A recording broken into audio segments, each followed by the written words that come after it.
There was a tremendously important report released just last week that got virtually no coverage whatsoever. Why? Because it was released in Johannesburg, South Africa, and it was therefore possible to write it out of, edit it out of the international media. The report was a joint commission chaired by the Guttmacher Institute and The Lancet on sexual and reproductive health and rights. Now, the Guttmacher Institute does the excellent policy and research work on sexual and reproductive health and rights, and The Lancet, of course, is the preeminent medical scientific journal. They looked at the entire landscape of those rights and came to some startling statistical conclusions. Let me tell you about them. In the developing world, every year, some 200 million women wish to avoid pregnancy but have no access to modern contraceptive methods. 45 million women in the developing world have inadequate antenatal care. Another 30 million women give birth outside a health facility, which is to say that they often have no access to a doctor or a nurse or a midwife or a birth attendant. The risks are very high. In the world overall, on an annual basis, some 25 million unsafe abortions are performed. And there are 180 million couples who may be coping with infertility.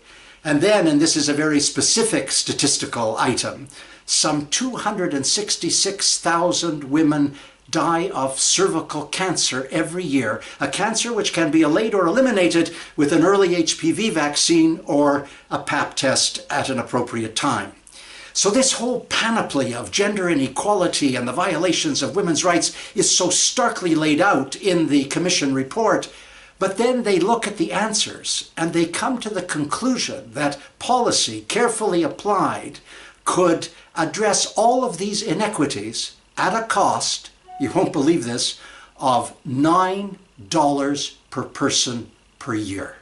That is to say, if that doesn't roil the viscera, hundreds of millions of women could have all of these violations of their rights addressed for $9 a year.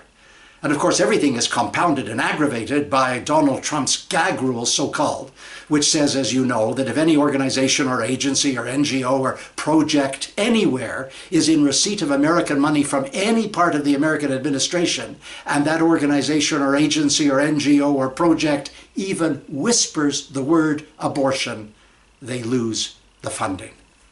So what the Commission pointed out is that we're living in a world of misogyny where sexual reproductive health and rights are concerned, and it must be overcome. That was last week. I'm Stephen Lewis.